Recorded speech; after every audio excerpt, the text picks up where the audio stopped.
Palavra da Verdade, com Hernandes Dias Lopes. Amados, eu quero repartir com vocês um texto que vai servir de norte para um tema. E o texto é 2 Reis, capítulo 20. Peço que você abra, por favor. 2 Reis, capítulo 20.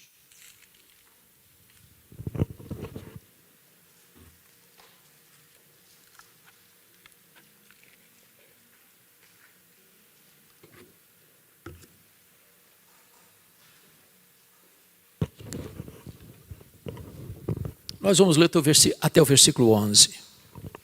Naqueles dias, Ezequias adoeceu de uma enfermidade mortal. Veio ter com ele o profeta Isaías, filho de Amós, e lhe disse: Assim diz o Senhor, põe em ordem a tua casa, porque morrerás e não viverás. Então virou Ezequias o rosto para a parede e orou ao Senhor, dizendo: Lembra-te, Senhor, peço-te, de que andei diante de ti com fidelidade, com inteireza de coração, e fiz o que era reto aos teus olhos, e chorou muitíssimo. Antes que Isaías tivesse saído da parte central da cidade, veio a ele a palavra do Senhor, dizendo: Volta e dize a Ezequias, príncipe do meu povo: Assim diz o Senhor, o Deus de Davi teu pai: Ouvi a tua oração e vi as tuas lágrimas. Eis que eu te curarei, ao terceiro dia subirás à casa do Senhor. Acrescentarei aos teus dias 15 anos, e das mãos do rei da Síria te livrarei, a ti e a esta cidade. E defenderei esta cidade por amor de mim e por amor de Davi, meu servo. Disse mais Isaías: Tomei uma pasta de figos, tomaram-na e a puseram sobre a úlcera, e ele recuperou a saúde. Ezequias disse a Isaías: Qual será o sinal de que o Senhor me curará e de que ao terceiro dia subirei à casa do Senhor? Respondeu Isaías: Ser-te-á isto da parte do Senhor como sinal de que ele cumprirá a palavra que disse. Adiantar-se-á a sombra 10 graus ou os retrocederá? Então disse Ezequias: É fácil que a sombra adiante 10 graus. Tal, porém, não suceda. Antes, retroceda 10 graus. Então o profeta Isaías clamou ao Senhor e fez retroceder 10 graus a sombra lançada pelo sol declinante no relógio de Acaz. Amém. Eu quero pensar com vocês sobre o tema investindo nas futuras gerações. Investindo nas futuras gerações. O rei Ezequias começou a governar no reino de Judá com 25 anos de idade. Reinou 29 anos. Morreu com 54 anos. Seu pai foi um monstro. Ele era filho de Acaz, um homem mau, um homem idólatra, um homem que chegou a sacrificar um filho aos deuses pagãos, um homem que encheu Jerusalém de ídolos, que profanou a casa de Deus, que infestou Jerusalém e o reino de Judá de ídolos, de idolatria, que fechou a casa de Deus. Um homem que fez mal à sua nação, que fez errar o seu povo. Ezequias não tinha exemplo, ele não tinha paradigma, ele não tinha modelo na família dele. Ezequias reprova a tese de John Locke, que o homem é uma folha em branco, que ele é produto do meio. Na verdade, o homem não é produto do meio, o meio é que é produto do homem. Não é o meio que corrompe o homem, é o homem que corrompe o meio. Ezequias reprova a tese de John Jacques Rousseau, de que o homem é essencialmente bom. Não, o rei Acaz não era essencialmente bom. Mas apesar de ter uma família completamente desajustada, apesar de ter um pai completamente mau, Ezequias opta por ser um homem diferente. E ele foi um rei piedoso. A ponto da Bíblia dizer que antes dele ninguém foi igual a ele, e depois dele ninguém foi semelhante a ele. Em outras palavras, Ezequias foi um homem singular. Um homem que limpou a casa de Deus da idolatria. Um homem que promoveu reformas importantes, restaurando o fervor espiritual da sua nação. Um homem que abriu a casa de Deus e experimentou um poderoso avivamento. Um homem que, com a bênção de Deus, formou um grande exército conquistador e que acumulou e granjeou fortunas e riquezas e fortaleceu o seu reino. Porém, foi no seu período de governo que a Síria dominou o reino do norte e sitiou e tomou Samaria e levou as 10 tribos do norte para o cativeiro. Também foi no seu governo, 14 anos depois que ele estava reinando, no auge da sua administração, é que 2 problemas gravíssimos lhe aconteceram. Esta mesma Síria, que a essas alturas era o mais poderoso império do mundo, cercou Jerusalém com um forte grupo de soldados, pelo menos 185 mil soldados. A cidade fica sitiada, Jerusalém não tem como preparar uma resistência àquele sítio, àquele cerco tão terrível. E se não bastasse este problema de um cerco militar, de um ataque poderosíssimo, de um exército cruel e expansionista, nessa mesma data, Ezequias enfrenta um segundo problema, uma doença, uma úlcera, que a medicina da época não conseguiu contornar. E ele recebe então a visita do profeta Isaías, mandado pelo próprio Deus, com um ultimato para ele. E o ultimato era este: põe em ordem a tua casa, porque morrerás e não viverás. Aquilo não foi um conselho apenas, foi um ultimato. E o rei, com tanto poder, com tantas fortunas, não tem mais nada a não ser uma parede. E para a parede ele se volta e ora fervorosamente e chora copiosamente, e Deus responde rapidamente. O profeta não tinha saído do centro da cidade ainda, quando o próprio Deus o ordena: vai lá, volta ao rei e dize a Ezequias: príncipe do meu povo, eu ouvi a sua oração, eu vi as suas lágrimas, eu te curarei e te darei mais 15 anos, e livrarei Jerusalém do poder da Síria, e no 3º dia tu subirás à casa de Deus. Pois bem, naquela conjuntura de afronta da Síria, quando o líder dizia para ele: renda-se, porque nenhum Deus pode livrar você da minha mão. O anjo do Senhor, não foi um anjo, o anjo do Senhor. Uma expressão da segunda pessoa da Trindade pré-encarnada. Naquela noite, matou 185 mil soldados assírios. E Deus livrou Jerusalém do poder da Síria. Mas quando o profeta chega para Ezequias, para lhe dar essa informação de 2 milagres que ele contemplaria: a cura da doença e a libertação do ataque assírio, o rei pergunta ao profeta: que sinal eu tenho de que Deus vai me curar e que no 3º dia eu subirei à casa de Deus? E o profeta lhe pergunta: o que você quer? Que a sombra do relógio de Acais avance 10 graus ou retroceda 10 graus? O rei pensou: no mundo inteiro, relógio só anda para frente. Você nunca viu o relógio da marcha ré. É fácil avançar. Tal não aconteça. Se é que Deus vai fazer um milagre, eu quero maior, que retroceda 10 graus. E diz a Bíblia que Isaías ora e Deus retrocede 10 graus na sombra do relógio de Acás, para dar evidência ao rei de que Deus falara a verdade, de que promessa de Deus e realidade são a mesma coisa.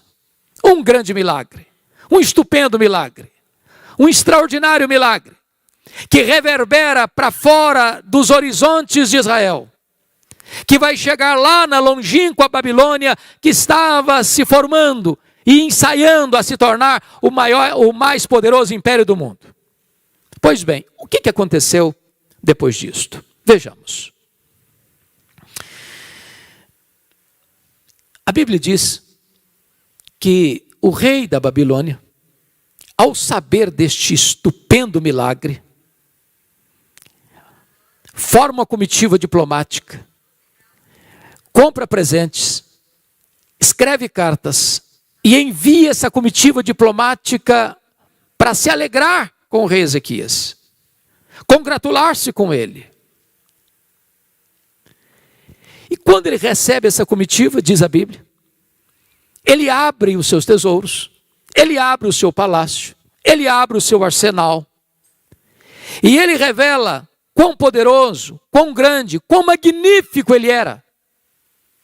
Quantas riquezas, quanto poder, quanto arsenal bélico, quanta força, quanto esplendor, quanta riqueza. E eu queria que vocês, por favor, conferissem isso comigo, a partir do versículo 12 do texto lido. Nesse tempo, Merodach-Baladã, filho de Baladã, rei da Babilônia, enviou cartas e um presente a Ezequias, porque soube que estivera doente. Ezequias se agradou dos mensageiros e lhes mostrou toda a casa de seu tesouro, a prata, o ouro, as especiarias, os óleos finos, o seu arsenal e tudo quanto se achava nos seus tesouros. Nenhuma coisa houve, nem em sua casa, nem em todo o seu domínio, que Ezequias não lhes mostrasse. Mas o relato de Reis não registra um detalhe que está por trás de toda essa demonstração do seu poder e da sua glória. E eu gostaria que vocês fossem comigo para o segundo livro das Crônicas 32, depois retornaremos para esse texto, porque lá tem uma informação muito importante. Segundo livro das Crônicas 32, por gentileza, a partir do verso 24. Naqueles dias, adoeceu Ezequias mortalmente. Então orou o Senhor, que lhe falou e lhe deu um sinal. Mas não correspondeu Ezequias aos benefícios que lhe foram feitos, pois o seu coração se exaltou, pelo que houve ira contra ele e contra Judá e Jerusalém. Irmãos amados, receber um milagre de Deus é um grande privilégio, mas é também uma grande responsabilidade. Porque quando Ezequias recebe aquela comitiva diplomática da Babilônia, e ele abre os seus tesouros, e ele mostra o seu arsenal, e ele mostra o ouro, a prata, a sua grandeza, o seu esplendor, a sua riqueza, diz a Bíblia que ele não deu uma palavra sequer para exaltar a Deus, para glorificar a Deus, para reconhecer que a libertação da Síria e a cura milagrosa viera de Deus. Ele enalteceu a si mesmo. Ele não exaltou a Deus. Aquilo foi mal aos olhos do Senhor. Qual é o resultado disso? Eu preciso que você volte comigo, por favor, para o texto original, 2 Reis 20, para entendermos o que aconteceu. Por gentileza, olha aí comigo. Versículo 14 agora. Está escrito o seguinte: então Isaías, o profeta, veio ao rei Ezequias e lhe disse: que foi que aqueles homens disseram e de onde vieram a ti? Respondeu Ezequias: de uma terra longínqua vieram, da Babilônia. Perguntou ele: que viram em tua casa? Respondeu Ezequias: viram tudo quanto há em minha casa, coisa nenhuma há nos meus tesouros que eu não lhes mostrasse. Agora veja a palavra de Isaías para o rei. Então disse Isaías a Ezequias: ouve a palavra do Senhor. Eis que virão dias em que tudo quanto houver em tua casa, com o que entesouraram teus pais, até o dia de hoje será levado para a Babilônia, não ficará coisa alguma, disse o Senhor. O que está acontecendo aqui? O profeta Isaías vai dizer para o rei o seguinte: olha, esse reino, diante do qual você abriu sua casa, seus tesouros, mostrou seu arsenal, vai se tornar um grande reino. Amanhã, esse reino virá, diante do qual você se engrandeceu, diante do qual você não deu glória a Deus, diante do qual você não reconheceu que tudo que você recebeu, a libertação do cerco inimigo e a cura da sua doença mortal, veio de Deus ou vieram de Deus, e você não reconheceu isso, esse reino virá no futuro, e vai saquear tudo, e vai espoliar tudo, e vai levar tudo embora, não vai ficar nada. E mais, veja comigo ainda, verso 18. Dos teus próprios filhos que tu gerares, tomarão para que sejam eunucos no palácio do rei da Babilônia. Segunda coisa, dos filhos que tu gerares, serão levados prisioneiros, cativos. Tem mais, serão feitos eunucos, em outras palavras, serão castrados, não poderão gerar. Você quer coisa pior do que isso? Uma invasão militar? Um saque? Uma espoliação? Uma rapinagem? Filhos escravos? Filhos castrados? Quer coisa pior do que essa? Agora veja a resposta do rei ao profeta. Versículo 19. Então disse Ezequias a Isaías: boa é a palavra do Senhor que disseste. Bom, você não entendeu o que eu falei. Você não entendeu. Eu estou falando que a Babilônia virá, vai saquear tudo, vai levar tudo embora, não vai deixar nada. Eu estou falando que dos filhos que tu gerares serão levados cativos, vão ser castrados. E você vem me dizer que boa essa palavra, você ficou louco, você endoidou, você perdeu o juízo. Mas veja a justificativa do rei. Agora ele não falou, agora ele pensou. Está escrito aí. Pois pensava, haverá paz e segurança em meus dias. Sabe o que ele está dizendo, trocando em miúdos? Quando isso acontecer, eu já bati as botas há muito tempo. Não vou estar mais aqui. E me desculpem da expressão, o que ele está dizendo é o seguinte: depois que eu morrer, que se danem as futuras gerações, eu não estou nem aí. Eu não estou nem aí. É lamentável.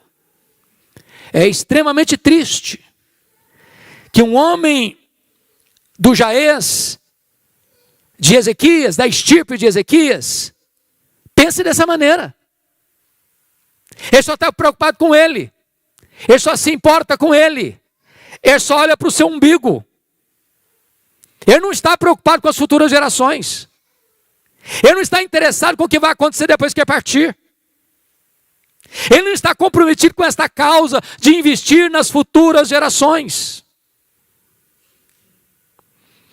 Pois bem, vamos prosseguir nesse entendimento. Vejamos agora o capítulo 21. Tinha Manassés 12 anos de idade, porque está escrito aí, no verso 21, do 20, descansou Ezequias com seus pais, e Manassés, seu filho, reinou no seu lugar. Vamos entender agora. Tinha Manassés 12 anos de idade, quando começou a reinar, e reinou 55 anos em Jerusalém. Bom, qual a conclusão que vocês chegaram aqui? Quantos anos ele começou a reinar? 12 anos. Qual a conclusão que vocês chegaram?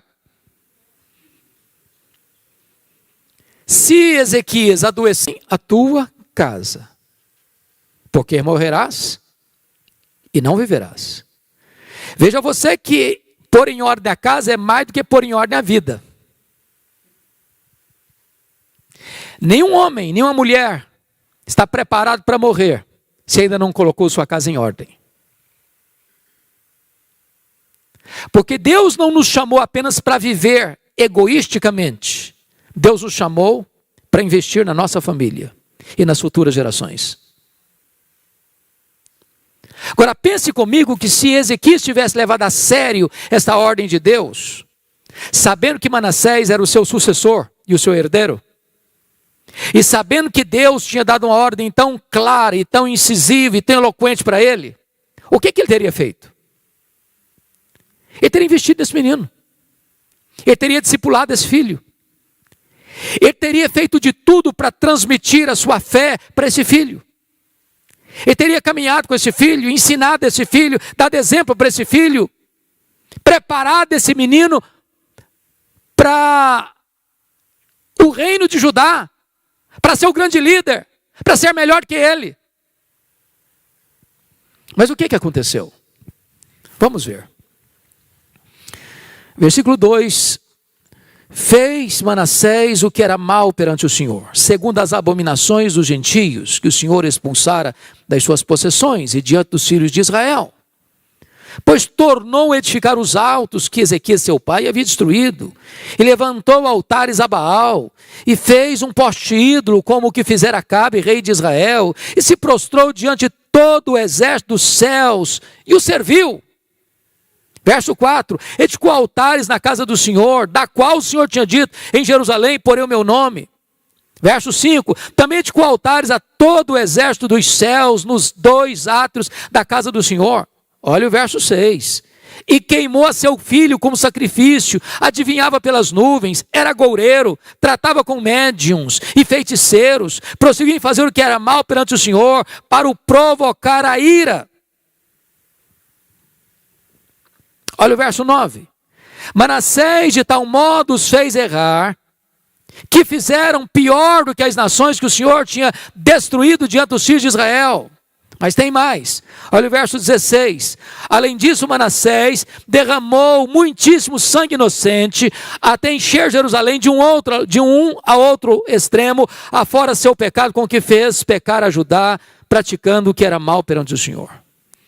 Na verdade, Manassés foi um monstro. Foi o pior rei de Judá. Feiticeiro. Adorava os astros. Edificou ídolos. Levantou ídolos dentro da casa de Deus. Era agoureiro. Adivinhava pelas nuvens. O cara era a pior estirpe de gente que podia existir. Era um demônio em pele humana.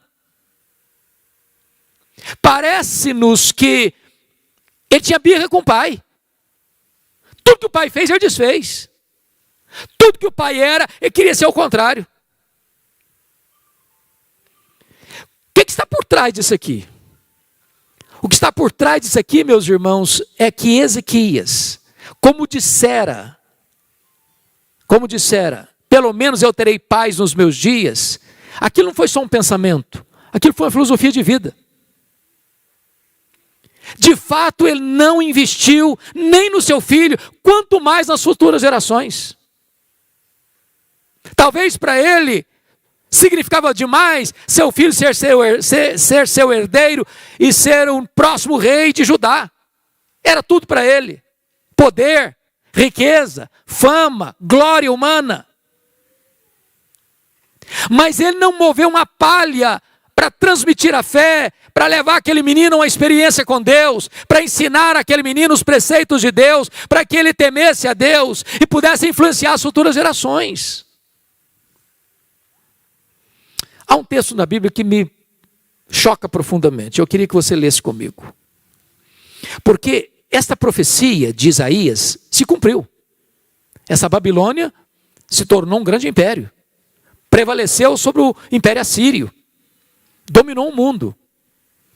E houve um dia em que esse império, chamado Império Babilônico, foi para Jerusalém, cercou Jerusalém, e invadiu Jerusalém, e destruiu Jerusalém, e queimou o templo que Salomão construiu, e passou o fio da espada, homens, mulheres, pisando crianças, forçando jovens. E Jeremias, que foi testemunho ocular dessa tragédia, Chegou a dizer que mais felizes foram os que morreram à espada do que os que morreram de fome dentro dos muros de Jerusalém. Agora vejam comigo o relato que Jeremias vai fazer dessa invasão da Babilônia em Jerusalém, em cumprimento à profecia de Isaías ao rei Ezequias. Abra aí comigo Jeremias capítulo 15. Jeremias 15, versos de 1 a 4.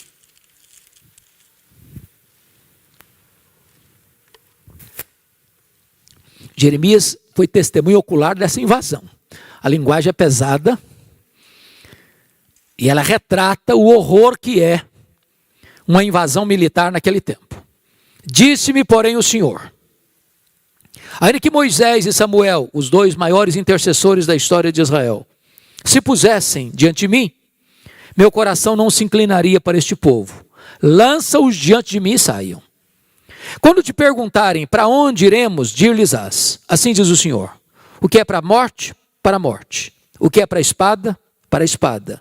O que é para a fome, para a fome. O que é para o cativeiro, para o cativeiro. Porque os punirei com 4 sortes de castigo, diz o Senhor: com espada para matar, com cães para os arrastarem, e com as aves dos céus e as feras do campo para os devorarem e destruírem. Agora preste atenção no verso 4. Entregá-los-ei para que sejam um espetáculo horrendo para todos os reinos da terra, por causa de Manassés, filho de Ezequias, rei de Judá, por tudo quanto fez em Jerusalém. Só que Manassés já tinha morrido há tantos anos. Qual a conclusão que você chegou comigo aqui?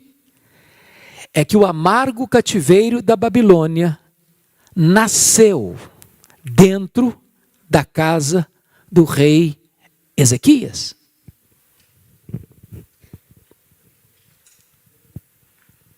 Porque Ezequias não levou a sério uma ordem de Deus: ponha em ordem a tua casa. Um monstro o sucede no trono, seu filho, seu herdeiro. E esse monstro chamado Manassés foi tão cruel, foi tão mau, foi tão perverso, foi tão idólatra, que o cativeiro babilônico ou a destruição de Jerusalém vem como consequência de seus pecados. Irmãos amados, nós não somos neutros, nós estamos hoje fazendo uma semeadura para o futuro. Nós precisamos desesperadamente investir nos nossos filhos, nos nossos netos e nas futuras gerações. Não basta você ser uma pessoa piedosa, você precisa passar o bastão da fé para os seus filhos, para os seus netos, para as futuras gerações.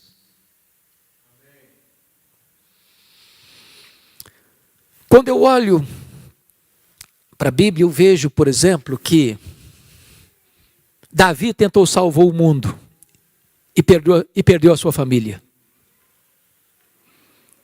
Eu vejo Noé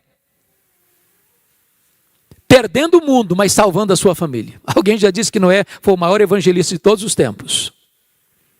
Ele levou toda a sua família para a arca. Talvez nós pudéssemos ser instrumentos nas mãos de Deus para salvar o mundo através da nossa família. Quando eu olho para a Bíblia, eu vejo que para algumas pessoas, ou para todos nós, Deus tem um plano bem específico. Por exemplo, qual era o grande projeto de Deus na vida de Moisés? Tirar o povo da escravidão do Egito. Qual era o grande propósito de Deus na vida de Josué? Era introduzir o povo na terra prometida. Qual era o grande propósito de Deus na vida de Davi? Era unificar um reino. Qual era o grande propósito de Deus na vida de Salomão? Era construir o templo para adoração a Deus. Qual era o grande propósito de Deus na vida de Neemias? Era reconstruir a cidade de Jerusalém. Qual era o grande propósito de Deus na vida de João Batista? Era preparar o caminho do Senhor para que ele se manifestasse. Qual era o grande propósito de Deus na vida de Pedro? É que ele abrisse a porta do evangelho para judeus e gentios. Qual era o grande propósito de Deus na vida de Paulo? É que ele levasse o evangelho para longe, para os gentios, para as mais longínquas províncias do Império Romano. Talvez você pergunte, mas qual o propósito de Deus para aquele que nós chamamos de o pai dos crentes? O pai da fé? Abraão. Eu queria que você lesse isso comigo. Olha lá comigo em Gênesis, por favor. Capítulo 18. Isso é magnífico. Gênesis capítulo 18. Versos 18 e 19. Visto que Abraão certamente virá a ser uma grande e poderosa nação, e nele serão benditas todas as nações da terra, porque eu o escolhi para que ordene a seus filhos e a sua casa depois dele, a fim de que guardem os caminhos do Senhor e pratiquem a justiça e o juízo, para que o Senhor faça vir sobre Abraão o que tem falado a seu respeito. Preste atenção nesse detalhe aqui. Eu o escolhi para quê? Olha o propósito. Para quê? Para que o quê?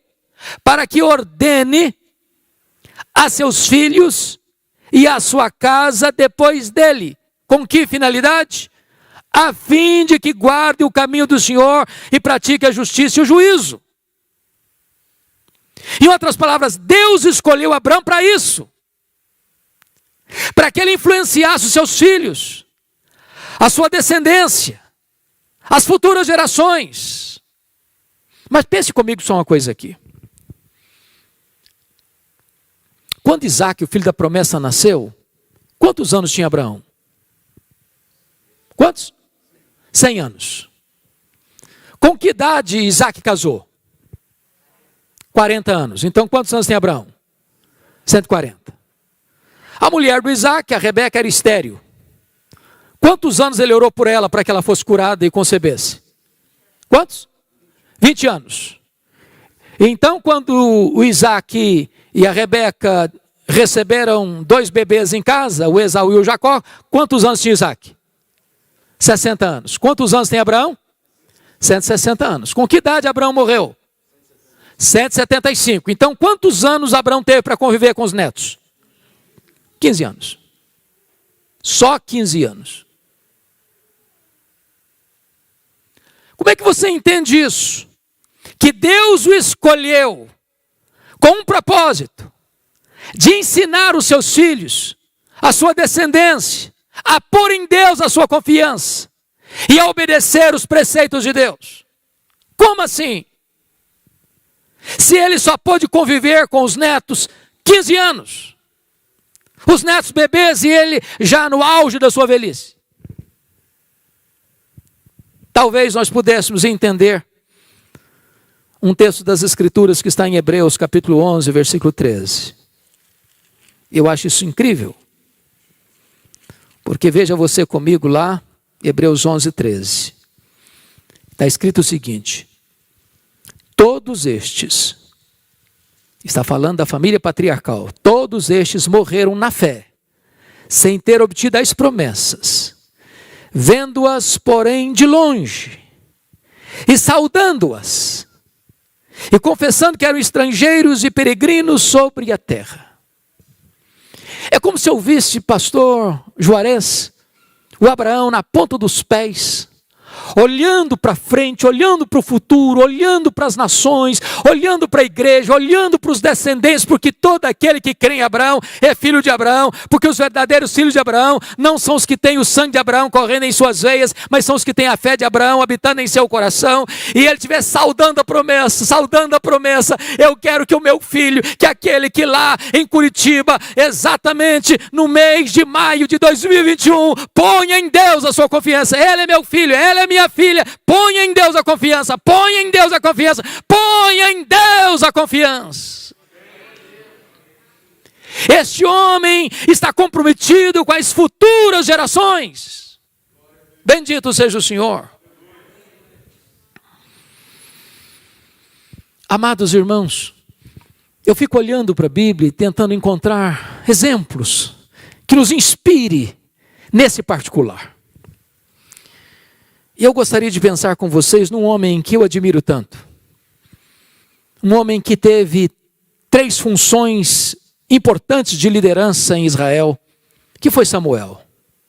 Ele foi juiz, ele foi profeta, ele foi sacerdote. Um homem que foi consagrado a Deus desde o ventre. Um homem que começa cedo e termina com as suas cãs, com uma vida irrepreensível. E eu fico impressionado e gostaria que você fosse comigo para esse texto, 1 Samuel capítulo 12, porque está aqui para mim um dos testemunhos mais belos da Bíblia, de um homem que está encerrando a carreira, jubilando no ministério, diríamos nós, fechando as cortinas das suas ações e dando um testemunho à nação. Então veja comigo, por favor, 1 Samuel 12. Está escrito assim: Então disse Samuel a todo Israel: Eis que ouvi a vossa voz em tudo quanto me dissestes e constituí sobre vós um rei. Agora, pois, eis que tendes o rei à vossa frente. Agora o testemunho. Já envelheci, estou cheio de cãs, e meus filhos estão convosco. O meu procedimento esteve diante de vós desde a minha mocidade até o dia de hoje. Portanto, a vida toda, diante do povo, ele está dando um relatório para o povo. Olha o verso de número 3. Eis-me aqui, testemunhai contra mim perante o Senhor e perante o seu ungido. De quem tomei o boi? De quem tomei o jumento? A quem defraudei? A quem oprimi? Das mãos de quem aceitei suborno para encobrir com eles os meus olhos? E vô-lo restituirei. Eu fico pensando se os nossos líderes no Brasil pudessem chegar diante da nação para uma prestação de contas assim. Brasília, Curitiba, São Paulo, Rio de Janeiro. A nação toda diante dele. E ele dando o seu relatório. Verso 4. Então responderam: Em nada nos defraudaste, nem nos oprimiste, nem tomaste coisa alguma das mãos de ninguém. Um homem que lidou com muito dinheiro, ele era o líder político e religioso. Não entrou nem um centavo para o bolso dele, de dinheiro mal adquirido, de corrupção, íntegro, transparente, honesto, correto. Verso 5. E eles disse: O Senhor é testemunha contra vós outros. E o seu ungido é hoje testemunha de que nada tens achado nas minhas mãos. E o povo confirmou: Deus é testemunha. Eu gostaria de encerrar minha carreira assim. Acho que você também. Porém, todavia, entretanto, entrementes, há um senão que merece ser destacado. Vá comigo agora para 1 Samuel capítulo 8. Agora não é Samuel que vai ao povo, agora é o povo que vem a Samuel. E está escrito assim: Tendo Samuel envelhecido, constituiu seus filhos por juízes sobre Israel. Ponto. Alguma coisa errada aqui? Algum reparo? Quem constituiu juiz em Israel? Deus. Está cheirando nepotismo aqui?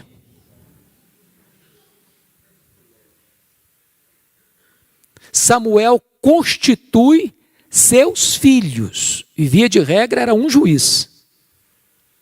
Ele constitui seus filhos. Juízes. Não era competência dele. Percebem vocês que é mais fácil um homem ter sucesso fora de casa do que em casa.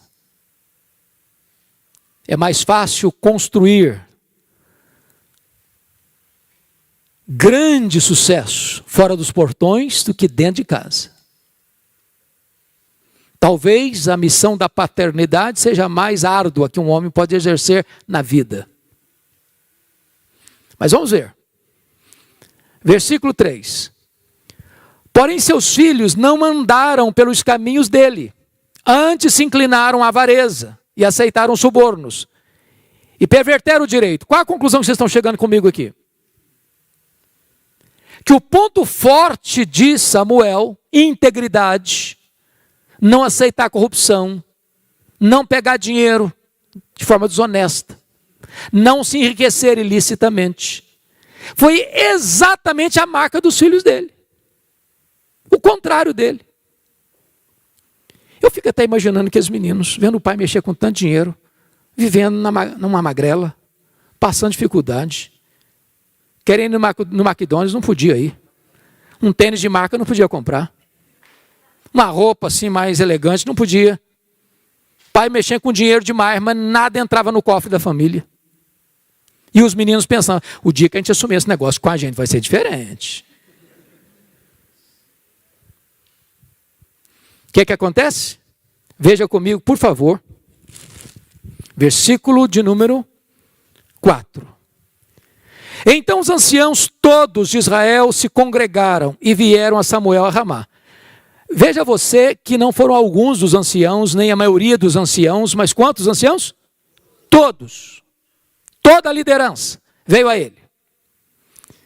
E lhes disseram, verso 5, vê, já estás velho, e teus filhos não andam pelos teus caminhos. Constitui-nos, pois, agora um rei sobre nós, para que nos governe, como tem todas as nações. Preste atenção no que os líderes estão dizendo para Samuel. Ô Samuel, você é um cara legal. Você já está velho, quase batendo as botas.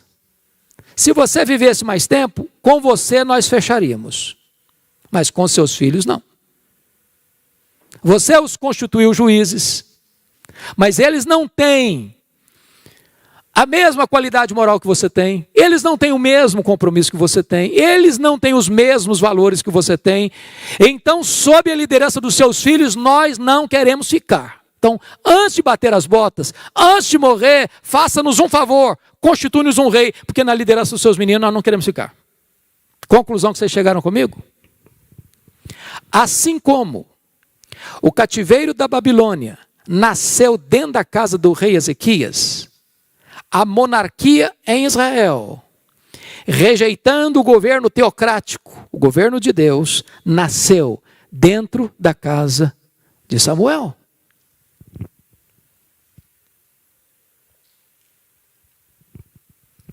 Não basta apenas você andar com Deus, é preciso colocar em ordem a sua casa.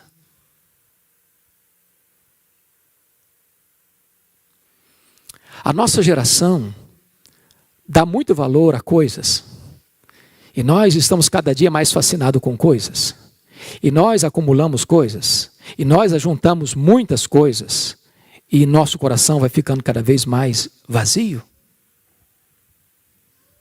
Queremos as melhores escolas para os nossos filhos, as melhores universidades para os nossos filhos, os melhores programas acadêmicos para os nossos filhos, queremos que eles passem nas melhores universidades, nós queremos que eles façam os melhores cursos de pós-graduação, mestrado, doutorado, nós queremos que eles galguem os empregos mais altos nas empresas mais famosas do mundo, e nada disso é errado e tudo isso é bom. Mas muitas vezes nós estamos negligenciando aquilo que é mais importante.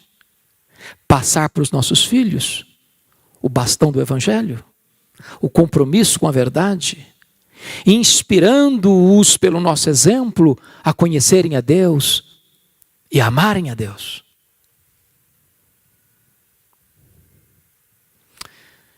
Meus irmãos, nós estamos numa corrida de revezamento.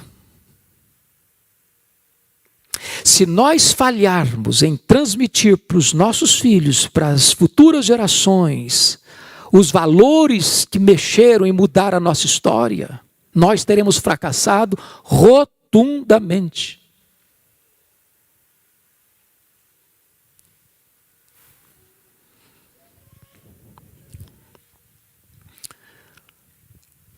Nós estamos comemorando pouco mais de 500 anos de reforma. Que bênção. Porém, quando você vai para a Europa, parece-me que a Europa não tem tanto a celebrar. Você vai à Holanda e as igrejas estavam cheias de pessoas para buscarem a face de Deus até a década de 1960.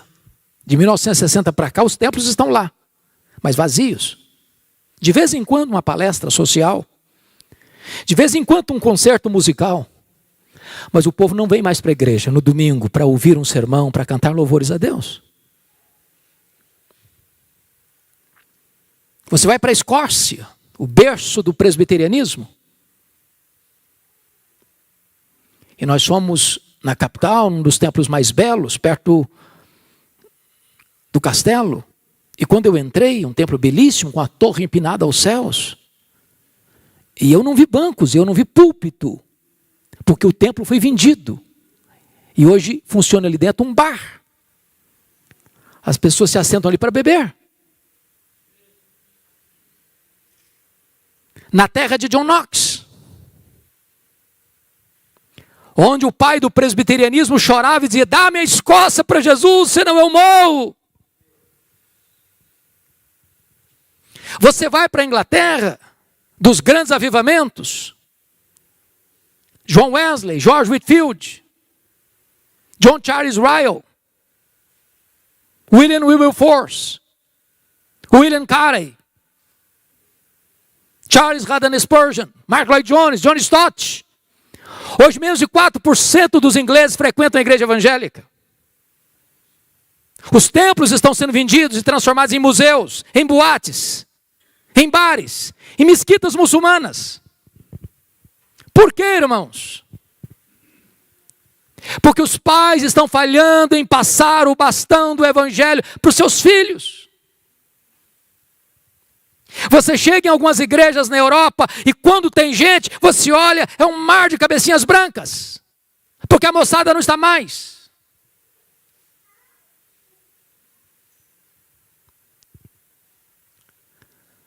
No ano que nós comemoramos os 15 anos da Reforma, eu estava lá em Genebra.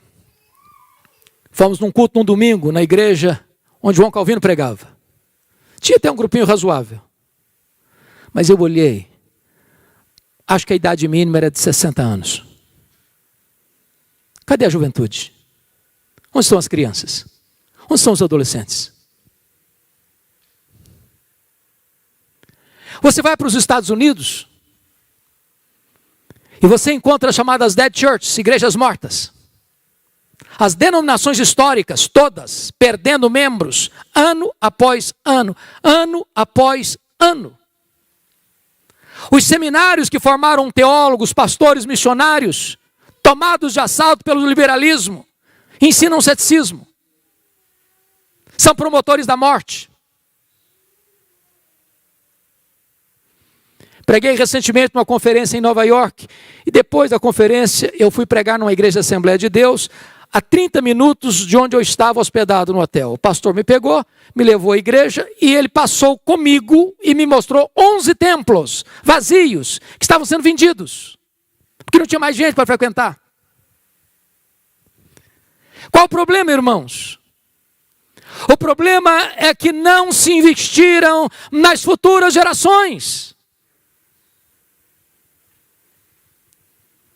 E quando você olha para o Brasil, você tem alguns segmentos, você tem algumas denominações aqui no Brasil que já se renderam. Hoje o pastor Juarez estava me dizendo a bênção que ainda temos como igreja presbiteriana de ter 10 seminários, pastor? 10 seminários teológicos, com a graça de Deus, ensinando a palavra de Deus com fidelidade. Louvado seja o Senhor. Mas há denominações cujos seminários não creem mais que este livro é a palavra de Deus, aqui no Brasil. Há poucos dias, pastor Juarez, um pastor me telefonou com lágrimas nos olhos, chorando, soluçando ao telefone, disse: pastor Hernandes, a nossa denominação não batizou um crente por igreja por ano, em média.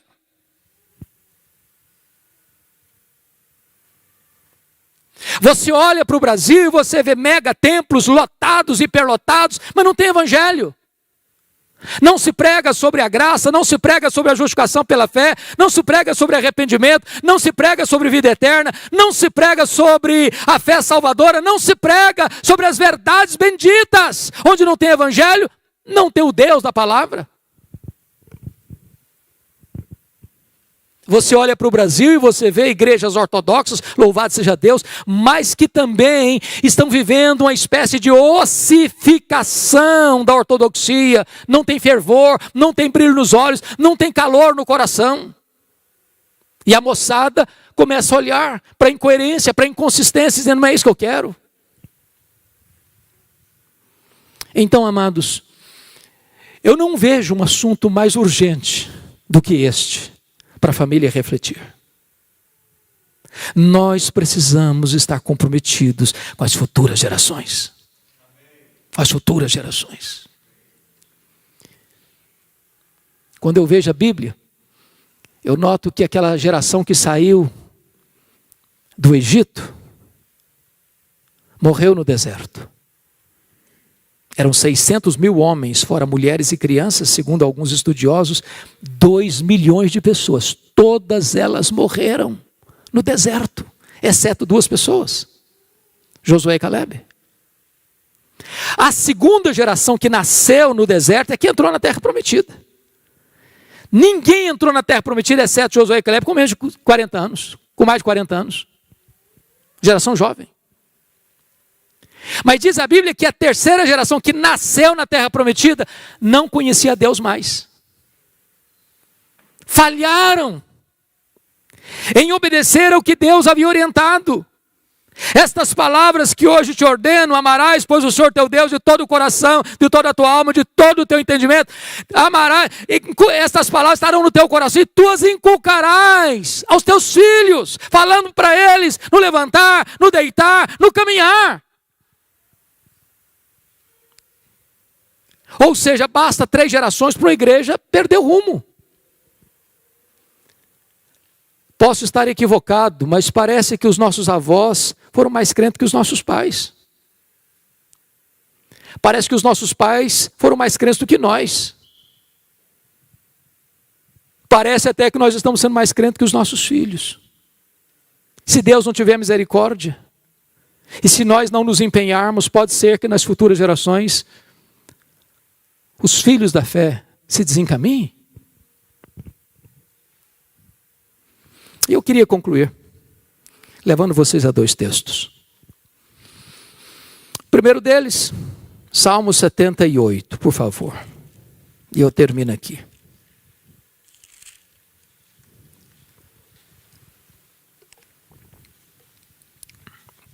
A partir do verso 3, está escrito o seguinte: o que ouvimos e aprendemos, o que nos contaram nossos pais. Que privilégio, irmãos. Você ser um filho e uma filha que escutou dos seus pais o evangelho. Deixa eu fazer uma perguntinha diagnóstica aqui. Quem aqui nasceu num lar evangélico? Por favor, levante a mão. Bendito seja Deus, vocês são muito privilegiados. Eu também tive esse privilégio. Você ouviu. Deram a você não só a mamadeira, mas deram a você o leite da piedade desde a sua infância. Agora, privilégio implica em compromisso, em promessa. Olha o verso 4. O que nos contaram nossos pais, não encobriremos a seus filhos, contaremos à vindoura geração os louvores do Senhor e o seu poder e as maravilhas que fez. Não retenha este evangelho só para você. Fale para os seus filhos, fale para as futuras gerações, conte para eles o que Deus fez na sua vida, os milagres de Deus, a providência de Deus, como Deus escuta a oração, como Deus é fiel, como Deus é bom, como Deus livrou você de apertos. Conta para os seus filhos. Que os heróis da fé sejam os heróis dos nossos filhos e não os heróis da televisão, não os heróis dos artistas, não os heróis do jogador de futebol. Que os heróis de Deus sejam os heróis dos nossos netos. Conta para eles. Com que propósito? Olha comigo o verso 5 a 7. Ele estabeleceu um testemunho em Jacó. instituiu uma lei em Israel e ordenou a nossos pais que o transmitisse a seus filhos. Não é petição, não é sugestão, é ordem, a fim de que a nova geração os conhecesse. Filhos que ainda hão de nascer, se levantasse e por sua vez os referisse aos seus descendentes, para que pusessem em Deus a sua confiança e não se esquecesse dos feitos de Deus, mas li ou observasse os mandamentos. Louvado seja o Senhor.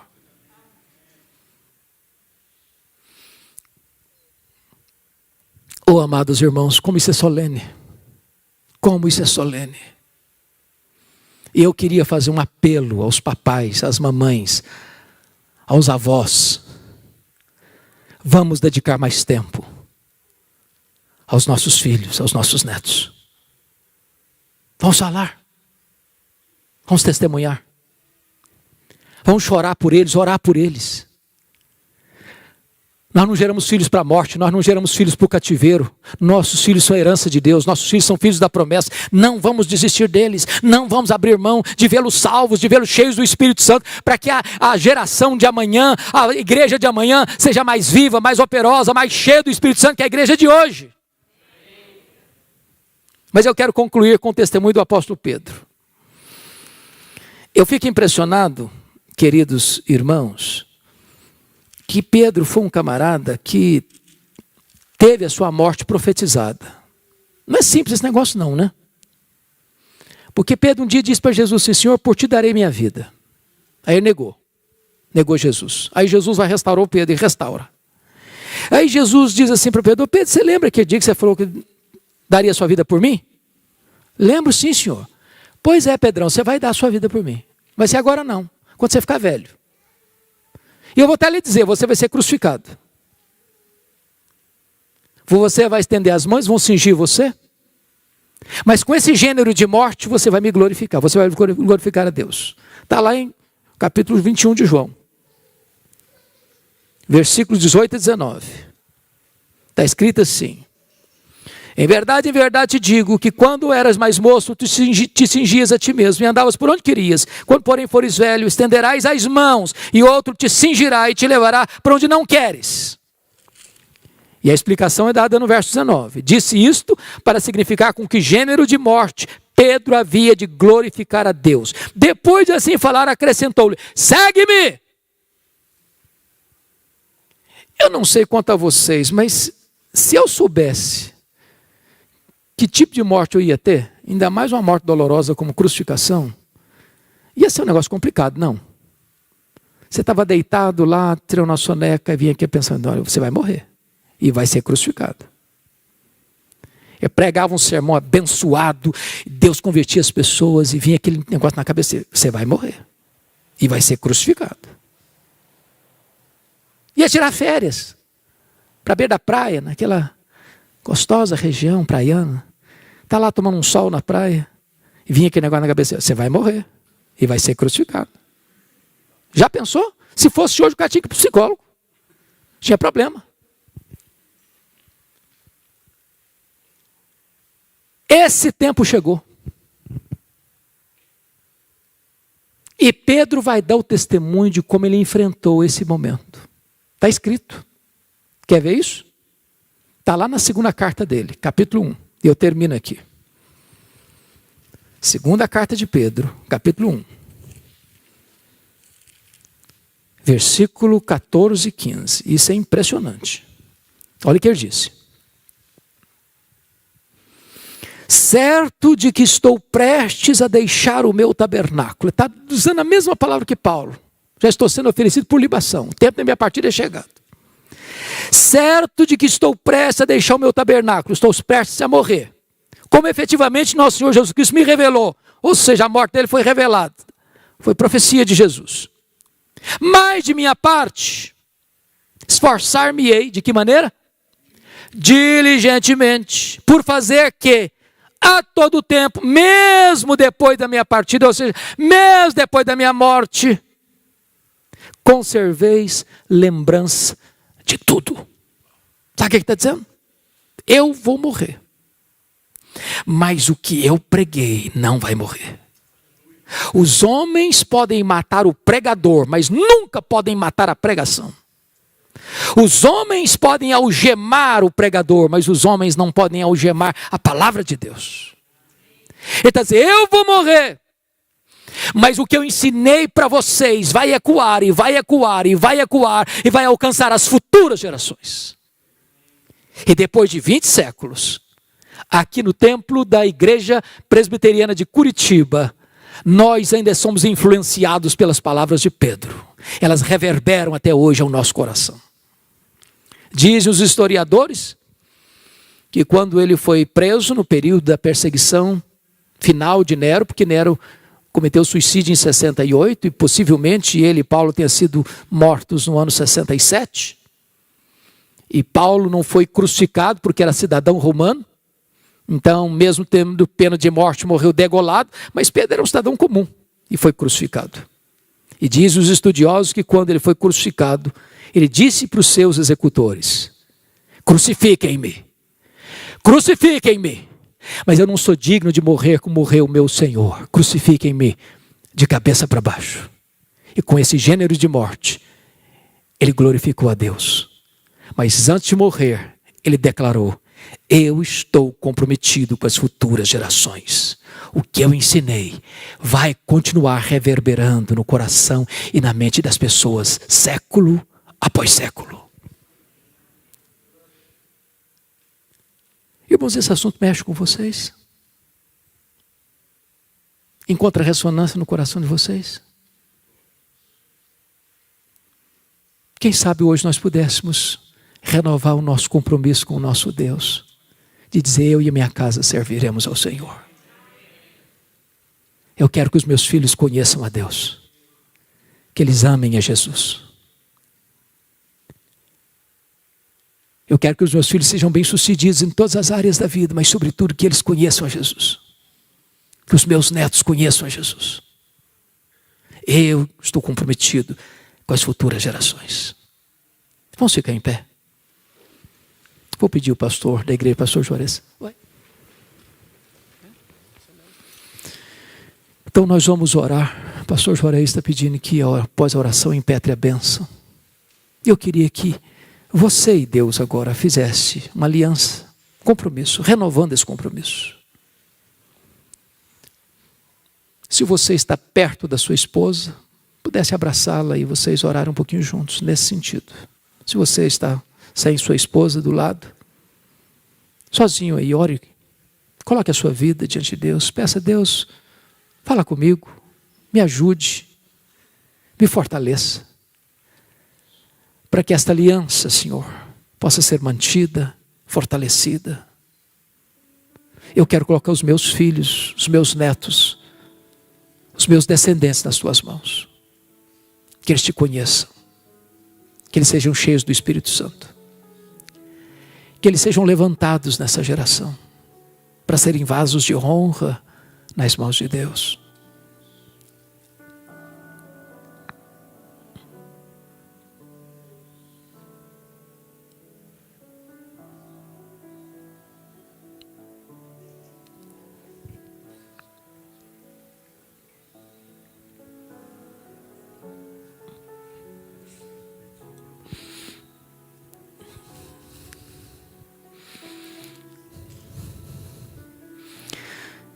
Ó Deus querido,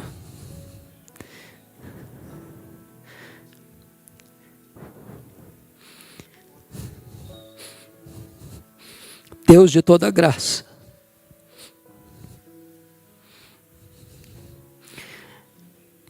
por amor do teu nome, volta o teu rosto para nós. Aqui está o teu povo, Senhor. As ovelhas do teu pastoreio, a quem tu amas. Como nós precisamos, Deus, de um tempo de restauração. Restauração na nossa vida, restauração no nosso casamento, restauração na nossa família, restauração dos nossos filhos, dos nossos netos. Meu Deus, fortaleça a família. Aqueles filhos que já estão firmes na fé, preserva-os. Aqueles que estão claudicantes, meu Deus, fortaleça-os. Aqueles que se desviaram da igreja e se afastaram do redil, como pródigos, traze-os de volta, Senhor.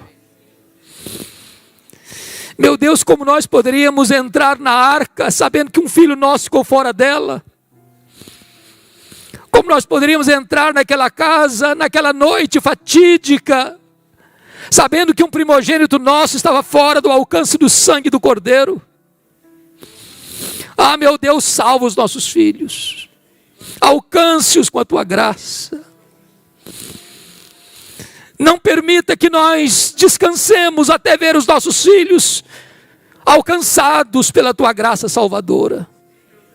Ajuda-nos, Senhor. Ajuda-nos. Fortaleça a nossa fé. Dá-nos a bênção de olhar como Abraão para as futuras gerações. E rogar que elas ponham no Senhor a sua confiança. Ah, meu Deus, nos ajude a ver tempos novos de refrigério da tua parte, de um sopro do teu Espírito, sobre a tua casa, sobre a tua igreja, sobre as famílias. Tempo de salvação, tempo de restauração, tempo de cura, tempo de volta para ti, tempo de quebrantamento na tua presença, tempo de renovo da tua parte, Senhor. Colocamos a nossa vida nas tuas mãos, a nossa casa nas tuas mãos, os nossos filhos, os nossos netos, os nossos descendentes nas tuas mãos, para que eles sejam levantados como colunas do teu santuário, para serem homens e mulheres cheios do Espírito Santo, para o louvor da tua glória, em nome de Jesus. Aleluia. Amém. Que a graça do Senhor Jesus Cristo, que o amor de Deus, o nosso Pai, e que a comunhão do Espírito Santo sejam sobre vós e sobre todo o povo de Deus, agora e sempre. Amém.